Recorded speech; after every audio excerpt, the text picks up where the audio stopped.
धनतेरस की पूजा की सरल सी विधि।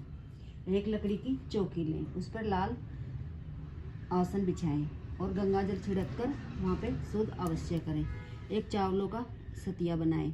चावल छोटे ही लें, टूटे हुए नहीं हो, साबुती चावल लेकर बनाएं और उस पर दीपक प्रज्वलित करें। वैसे तो 13 दीपक प्रज्वलित करते हैं, मिट्टी के हो या आटे के दीपक प्रज्वलित करें। एक यम दीपक भी चौमुखी अवश्य प्रज्वलित करें। सारी पूजा के बाद जब सब घर अंदर आ जाएं घर में, उसके बाद ये दीपक प्रज्वलित करना चाहिए। और सबको वस्त्र अर्पित करें। गणेश भगवान को करें, कुबेर देवता को करें, लक्ष्मी महारानी को करें और पुष्प अर्पित करें। पीले लाल जैसे भी पुष्प मिले, कमल का मिले, लक्ष्मी को महारानी को तिलक करें। और अगर धन्वंतरी की फोटो नहीं है तो सुपारी के भी हम बनाकर पूजा अवश्य करनी चाहिए धनतेरस पर।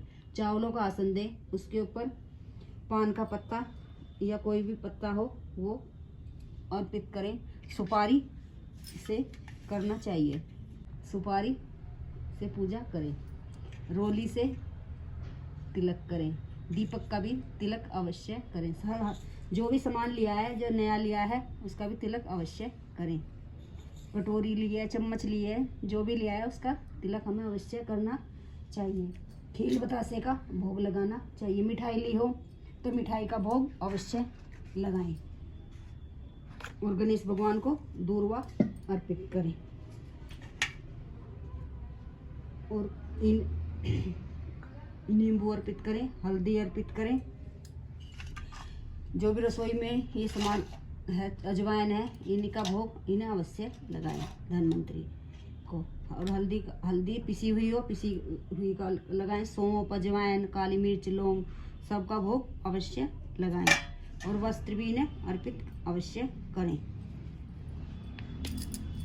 वस्त्र अर्पित करें। और जो भी एलोवेरा, जो भी रसोई में का सामान है, में हो या बाहर से जो गमले में बोया हो, वो भी अर्पित करें और पूजा करें। धनतेरस पर यह पूजा अवश्य करना चाहिए। कड़वा मीठा नीम अर्पित करें, कड़वा नीम करें और ये मीठा नीम भी करें। दालचीनी के पत्ते भी अर्पित करने चाहिए और पान के पत्ते पर लौंग, हरी इलायची और बतासे का भोग भी लगाएं। लक्ष्मी महारानी को लगाएं अवश्य। पपीते के पत्ते अर्पित करें का भोग लगाएं। लगाना बेहद शुभ माना जाता है। कोई बीमार हो तो उसकी दवाई का भी भोग लगाएं, वो धीरे धीरे ठीक होने लग जाता है। धनतेरस पर यह पूजा अवश्य करनी चाहिए, बेहद शुभ मानी जाती है। और घी का या तेल के 13 दिए भी प्रज्वलित करने चाहिए और चौमुखी दीपक भी प्रज्वलित करें। 4 बाती क्रॉस लगाकर उसमें तेल डालकर उसमें फिर कौड़ी डालें, खील बतासा डालें। फिर जब सब घर के अंदर आ जाएं, फिर ये दीपक प्रज्वलित करके आएँ। और नई झाड़ू लाएं। झाड़ू कोई पुरानी रखी हो तो भी झाड़ू अवश्य लेकर आएँ। उसका भी रोली चंदन से टीका करें और पूजन करके और खोलें दीपावली पर ही। और पूजन धनतेरस पर अवश्य करनी चाहिए। और हाथ जोड़कर पूजा में रही कमी के लिए प्रार्थना अवश्य करें। दक्षिणा भी अवश्य करें और पानी से मनसकर पूजा अवश्य मन से और हाथ जोड़कर प्रार्थना अवश्य करें और आरती करें। कथा भी अवश्य सुने। कथा सुनने से भी हमें शुभ फलों की प्राप्ति होती है। दालचीनी का भोग भी लगाएं। जो भी हो आपके पास में उसका भोग लगाएं और नहीं भी है, जितनी भी सामग्री है उसका भोग लगाकर हाथ जोड़कर प्रार्थना करें कि हमारे पास इतना ही, ऐसे ही करके और हाथ अवश्य जोड़ें। अवश्य लाभ मिलता है। कोई बीमार हो ठीक होने लगता है।